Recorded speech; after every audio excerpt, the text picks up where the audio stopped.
So we're back with the top 5 myths of BDSM. This is number. This is the fourth video. We're down to number 2. I'm probably gonna do 6. So probably after I do the last, I'll probably um, do a final video, just so you know.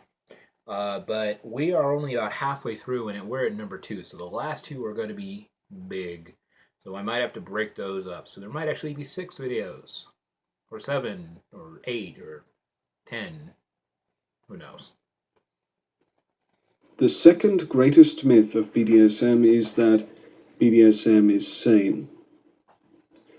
There are rightly very serious concerns about mental illness and its relationship to BDSM. This has no... Okay. Mental illness and BDSM, as I have stated before, and it doesn't take too much of research to look, the people inside the BDSM community are among the most mentally healthy people in the world. This is a straw man that is ridiculous. It's a bald-faced lie right out the box. Nothing to do with prejudice.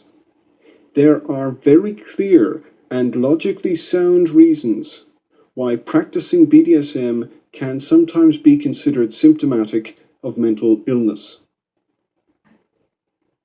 The phrase mental illness has its roots in the word psychopathology. Psycho is an ancient Greek word for the mind or the spirit. Pathology is made of 2 separate ancient Greek words, pathos, meaning suffering, I don't know and why he's logos, giving a definition. We meaning all know logic. what psychopathology is. So a psychopathology is a psychological pattern or complex resulting in suffering. Sometimes to ask a larger question, you have to ask a smaller one.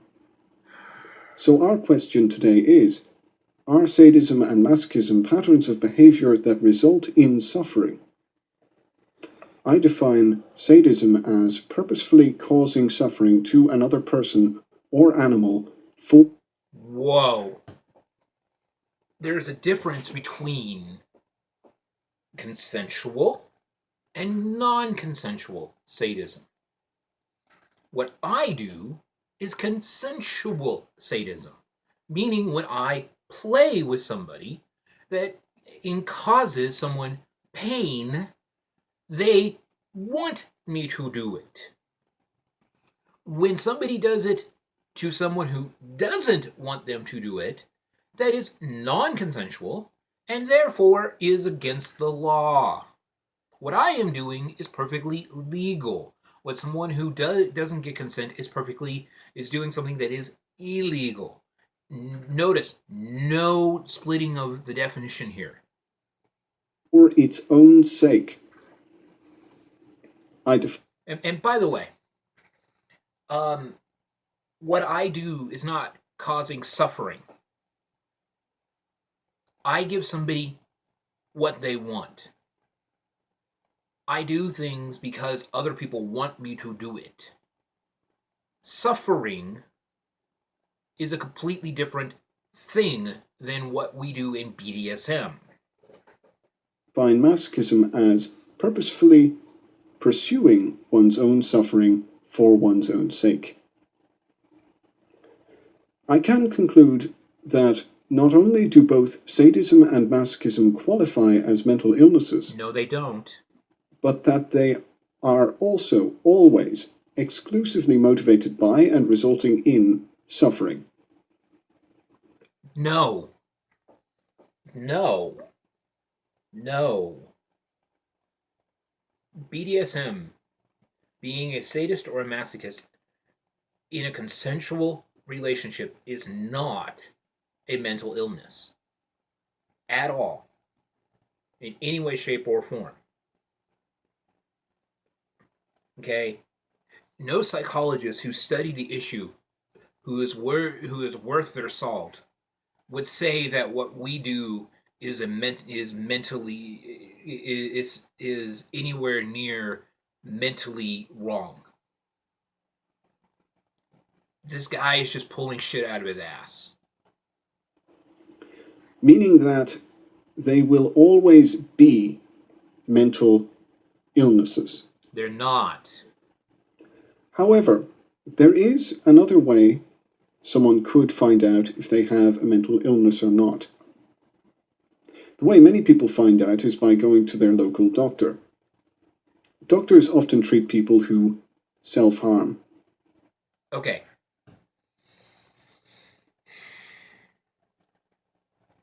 Self-harm is not BDSM.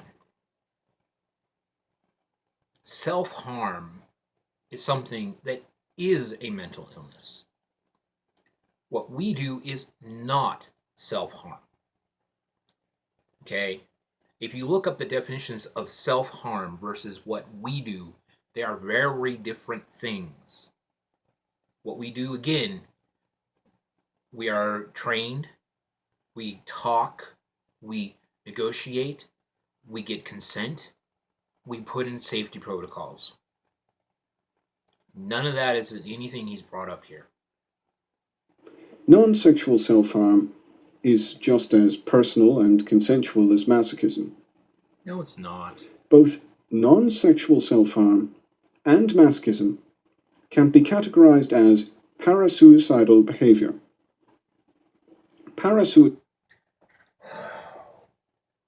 Okay.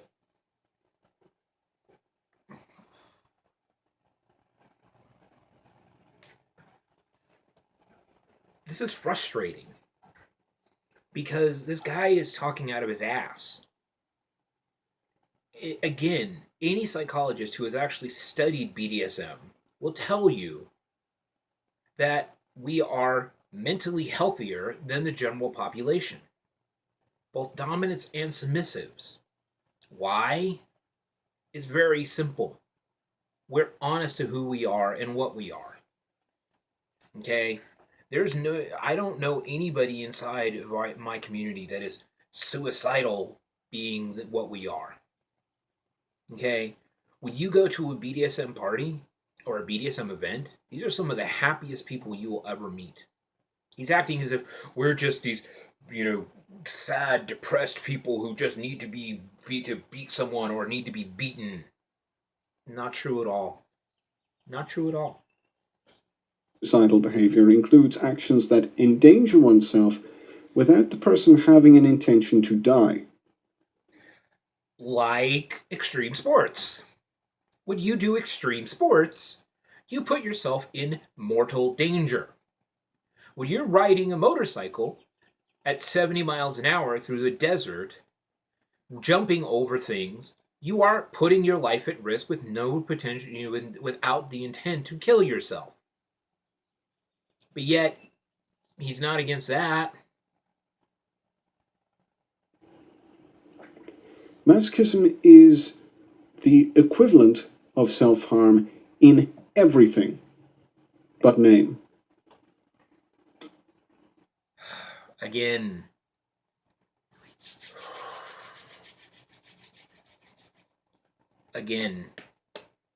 no, it's not. No, it's not. Okay. I want you to take 10 minutes and look up the movie Secretary. Go watch that movie and then tell me at the end of that movie that self-harm and BDSM are the same thing. They're just not. In BDSM, the term subspace means an experience of psychological distress caused by triggering of the autonomic nervous system. And in clinical psychology, anxiety disorders are very similar. Okay. Subspace, completely different topic. Okay. To get subspace, what in subspace is, and I will do a specific video on what subspace is, is is very simple. It is when your body gets into a a um, into a state where endorphins are released and your mind goes on a trip. Okay, this is also called runner's high, but we'll see where this goes. Animals experience anxiety in response to danger. But anxiety can be both physically and psychologically harmful. Routine anxiety can reduce a person's ability to concentrate, regulate heart rate, and Okay, I'm gonna stop this right now, and I'm gonna do because I already reached my 10-minute mark here. My phone is having issues, so I'm trying to keep this like not too long. Um, but panic attacks are not something you see in BDSM a lot. Do they happen? Yes, but that can happen anywhere at any time, and has absolutely nothing to do with BDSM particularly. But this guy's going to go off on this straw man that he's setting up here. So we'll see what happens in the next one.